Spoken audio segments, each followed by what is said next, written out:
Hey guys, माहौल जबरदस्त शानदार। आई होप आपकी पढ़ाई शानदार चल रही है एंड माहौल के साथ आप एनर्जेटिक और सर शानदार पॉजिटिव वाइब के साथ आप पढ़ रहे हो। तो सरकार शुरू करते हैं chapter number 20, liability in case of certain cases. Section number 85, liability in case of transfer of business. अगर कोई भी एसएससी अपना बिजनेस ट्रांसफर करता है, भले वो पूरा बिजनेस ट्रांसफर करे या इन पार्ट ट्रांसफर करे, by way of sale, gift, lease, leave, licence, hire और एनी अदर मैनर, अगर अपना बिजनेस को ट्रांसफर करता है तो ऐसे केस में लायबिलिटी का क्या होगा सरकार, ध्यान दीजिएगा। ट्रांसफर ने अपना बिजनेस ट्रांसफर कर दिया है ट्रांसफरी को, तो जिस दिन बिजनेस ट्रांसफर हुआ है उसके बाद वाली जो भी लायबिलिटी आएगी, ऑब्वियसली बात है वो ट्रांसफरी की लायबिलिटी होगी। Clear, transferee will be liable to pay the tax, interest, penalty या कोई भी ड्यू अगर आता है तो वो सब कुछ कौन पे करेगा, ट्रांसफरी ही पे करेगा। क्लियर, और हाँ ट्रांसफरी अगर ऑलरेडी जीएसटी में रजिस्टर्ड है तो सिंस उसने नया बिजनेस एक्वायर किया तो उसके लिए सर उसका जो रजिस्ट्रेशन सर्टिफिकेट है उसको अमेंड करना पड़ेगा।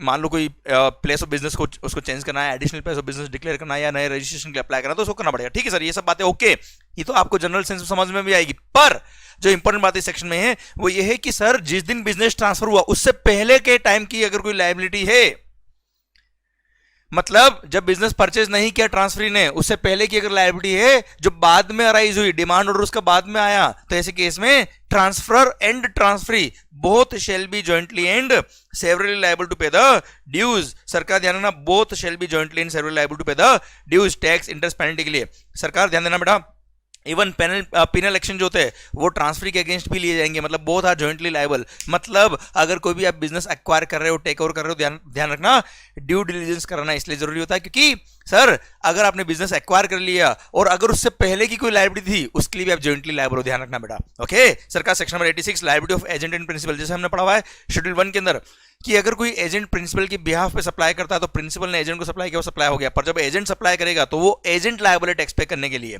सेम वे अगर कोई एजेंट परचेज कर रहा है ऑन बिहाफ ऑफ प्रिंसिपल तो ऐसे केस में अगर इनवर्ट सप्लाई पर लायबिलिटी आती है तो एजेंट इज लायबल। पर sir no doubt agent liable है अगर वो प्रिंसिपल की बिहाफ पे सप्लाई कर रहा है या प्रिंसिपल की बिहाफ पे रिसीव कर रहा है। सर इनवॉइस खुद के नाम का इश्यू किया या इनवॉइस खुद के नाम पे बनवाया उसने, तो ऐसे केस में लायबिलिटी एजेंट की नो डाउट। पर by insertion of this section number 86 principal is also made liable jointly and severally. आइए सरकार, section number 87, liability in case of amalgamation और मर्जर। सर अगर कोई भी दो कंपनीज, मैं कंपनी की बात कर रहा हूं भाई, अगर अमलगमेंट होती है, अगर कोई दो कंपनीज अमलगमेंट या मर्ज होती है तो सरकार ध्यान देना सर जिस दिन तक वो अमलगमेंट नहीं हुई है बातें चल रही है। क्लियर सर, मतलब उनकी कोर्ट उनकी फाइल पेंडिंग है कहाँ, कोर्ट में, तो सर ऐसे केस में दोनों पर्सन जब तक ऑर्डर ऑफ अमलगमेशन नहीं आ जाता है, order regarding amalgamation of tribunal या कोर्ट नहीं आ जाता है, तब तक वो दोनों अलग अलग रजिस्ट्रेशन नंबर है, दोनों के पैन नंबर अलग है, तो दोनों ने जो आपस में ट्रांजेक्शन की है वो नॉर्मल कोर्स ऑफ बिजनेस में सप्लाई के स्कोप में आते हैं तो सप्लाई होगा, जीएसटी लगेगा साहब। अब पता है मान लो 14 फेब को दोनों ने सर अमलगमेशन का सोचा था, अब उनकी एप्लीकेशन गई कोर्ट के अंदर और सर 10 जुलाई को अगर कोर्ट का ऑर्डर आ गया, यस अमलगमेशन हो गया विथ इफेक्ट फ्रॉम 14 फरवरी, पर नो डाउट अकाउंट्स के पर्पस के लिए 14 फेब से ही वो दोनों पर्सन एक ही पर्सन कहलाएंगे, पर for the purpose of GST 14 Feb से लेकर 9 जुलाई तक उन्होंने जो भी ट्रांजेक्शन किए उन सब पे सप्लाई के स्कोप में अगर वो ट्रांजेक्शन आते तो सप्लाई मानेंगे, उन दोनों को सेम पर्सन नहीं मानेंगे, दोनों को अलग अलग पर्सन ही मानेंगे, क्योंकि in the eyes of law, in the GST law दोनों के रजिस्ट्रेशन नंबर अलग अलग थे टिल 9 जुलाई। ओके, और 10 जुलाई के बाद उनको क्या करना पड़ेगा, एक नया रजिस्ट्रेशन लेना पड़ेगा क्योंकि एक नई एंटिटी क्रिएट हो गई है। सरकार माहौल, सरकार section number 88, liability in case of company in liquidation and liability in case of directors of the private company, दोनों सेक्शन एक साथ मैंने यहाँ दिए है समरी बुक में। यहाँ पर ये बोला बेटा कि अगर कोई कंपनी लिक्विडेशन जाती है तो उसका जो लिक्विडेटर अपॉइंट होता है उसका जिम्मेदारी है कि with in 30 days of his appointment वो उसके जुरिस्डिक्शनल कमिश्नर को इंटीमेट करेगा कि मैं इस कंपनी का लिक्विडेटर अपॉइंट हुआ हूं, अगर आपकी कोई ड्यूज बाकी तो हमें बता दे। और कमिश्नर को बोला है कि विद इन 3 मंथ्स, सर जिस दिन उसने नोटिस दिया है उसके 3 महीने के अंदर अंदर कमिश्नर नोटिफाई करेगा उस लिक्विडेटर को कि इतना हमारा टैक्स, इंटरेस्ट, पेनल्टी बाकी है या इतना अमाउंट हो सकता है, अब इतना अमाउंट साइड में रख लीजिए और बाकी अमाउंट को जो सेटल करना कर लीजिए आप। क्लियर, और उसके लिए कोई भी इंफॉर्मेशन डेटा वगैरह चाहिए तो सर कमिश्नर मांग सकता है। ओके, अब सर बात कर रहा हूँ प्राइवेट कंपनी की डायरेक्टर्स की। अगर मान लो कोई प्राइवेट कंपनी है जिसके आप डायरेक्टर हो और उस कंपनी के कोई ड्यूज बाकी है, टैक्स, इंटरेस्ट, पेनल्टी, मैं ड्यू की बात करूं मतलब टैक्स, इंटरेस्ट, पेनल्टी कुछ भी हो सकता है।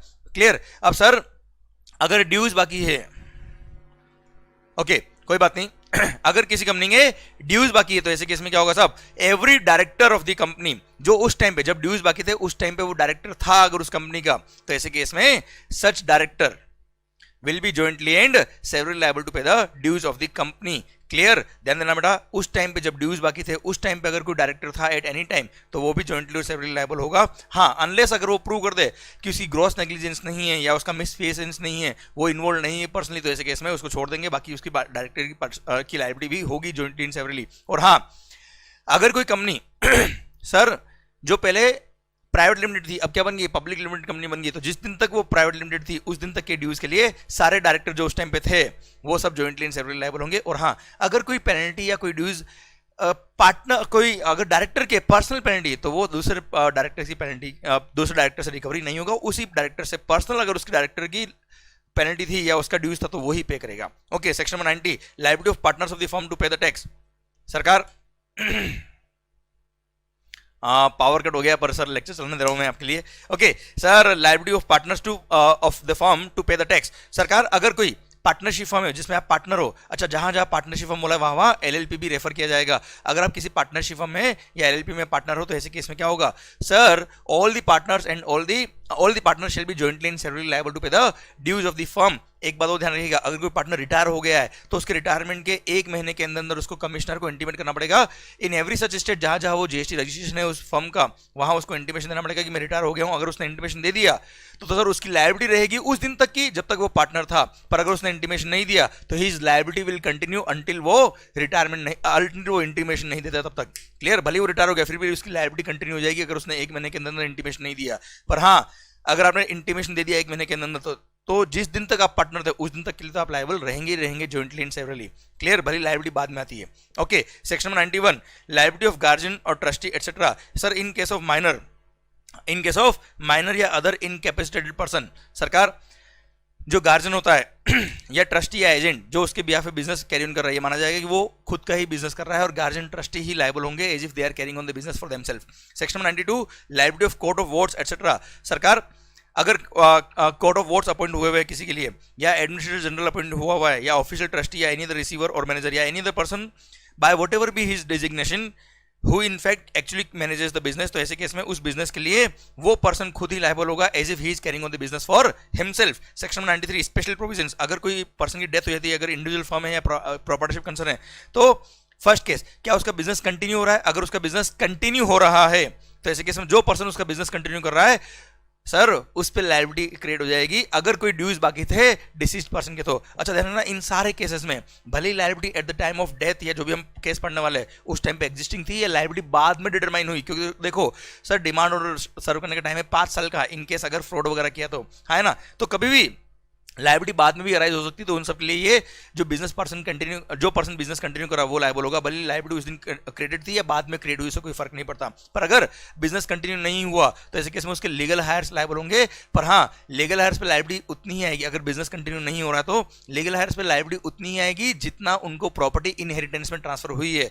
क्लियर, समझे मेरी बात बच्चों। और हाँ ध्यान देना sir, in case of partition of HUF या एओपी, तो सर एचयूएफ या एओपी के जितने भी मेंबर्स हैं उन सबको सर लायबिलिटी आएगी जॉइंटली एंड सेवरली, भले लायबिलिटी बाद में डिटरमाइन हुई या उस टाइम पे एग्जिस्टेंस थी जब आपका डिसॉल्व हुआ है पार्टनरशिप एओपी या HUF. Then in case of dissolution of the firm, every partner who was partner at the time of dissolution will be jointly and severally liable to pay the dues of the firm। सरकार next, in case of termination of guardianship और trusteeship, ये बड़ा interesting point है। अगर कोई minor major हो गया या इनकैपेसिटेड पर्सन अब उसका माइंड सही हो गया है सर, तो ऐसे केस में जिस दिन से पर्सन मेजर हुआ है या जिस दिन से इनकैपेसिटेड पर्सन अब नॉर्मल पर्सन बन गया है तो उस दिन से सर लायबिलिटी उस मेजर पर्सन की या जो कैपेसिटेड पर्सन की थी उसकी लायबिलिटी हो जाएगी, गार्जियन की और ट्रस्टी की लायबिलिटी नहीं रहेगी, भले लायबिलिटी पुराने पीरियड की हो। Clear, done. Section number 94, liability in other cases. Sir का ध्यान रखना सर, लास्ट जो सेक्शन पढ़ा था उसमें क्या था सर, घर में झगड़े हो गए और एचयूएफ डिसॉल्व हो गई। अब यहां पर सर बिजनेस छोड़ दिया, झगड़े अगर झगड़े होते बिजनेस की तो बिजनेस बंद कर दिया, पर एचयूएफ या एओपी या पार्टनरशिप हम कंटिन्यू है। तो सरकार इन case of discontinuation of business of the AOP या फर्म या एचयूएफ, कोई बात नहीं, बिजनेस डिसकंटिन्यू हो गया तो क्या होगा, अगर उसकी कोई लायबिलिटी पेंडिंग थी, भले लायबिलिटी उस टाइम डिटरमाइन हो या बाद में डिटरमाइन हो, every member of the AOP firm या HUF shall be liable sir as if no business had been discontinued, मतलब बिजनेस कंटिन्यू हो रहा है तब लायबिलिटी होती थी, वैसी लायबिलिटी उन पे बाद में भी रहेगी, भले बिजनेस डिसकंटिन्यू हो गया तो क्या हो गया, लायबिलिटी तो रहेगी ना बेटा इनकी। Clear, then every partner of the firm shall be jointly and severally liable, भले वो पार्टनर ऑफ द फर्म हो या मेंबर ऑफ एचयूएफ या एओपी हो। क्लियर? अगर change of constitution of firm हुआ या एओपी हुआ, मतलब मान लो सर पार्टनरशिप हम दिया, प्राइवेट लिमिटेड कंपनी बन गई या कुछ भी, कुल मिला के पैन नंबर चेंज हुआ, रजिस्ट्रेशन नंबर भी चेंज हो गया होगा, तो कोई बात नहीं सर, जिस दिन तक वो पार्टनर्स थे या मेंबर्स ऑफ एचयूएफ थे या एओपी थे, उस दिन तक के सारे लायबिलिटी के लिए वो लायबल रहेंगे, भले लायबिलिटी उस दिन डिटरमाइन थी या बाद में डिटरमाइन, उससे कंसर्न नहीं है। Clear? And discontinuance includes dissolution of the firm और एओपी और partition in case of HUF, and all the provisions the way it applies to partnership will also apply to LLP as well. इसी के साथ भारत माता की जय। और chapter खत्म होता है अब। आई होप आपको समझ में आया। आई नो ये पावर कट हुआ तो उससे थोड़ा सा डिस्टर्बेंस आपको हुआ होगा, पर फिर भी आपने कोऑपरेट किया, बहुत बहुत धन्यवाद। बस मैंने क्या कहा है, impossible is just an opinion. Clear? It all depends on your determination. कितना आप डिटरमाइंड हो किसी काम को करने के लिए, बस अपना 100% लगा दो, देखना भगवान आपको बहुत ही शानदार सक्सेस देने वाला है, वो भी नियर फ्यूचर में ही। क्लियर? सक्सेस के बहुत सारे महीने होते हैं, ध्यान रखना। All the best, take care, love you lot, bye bye, माहौल। Thank you.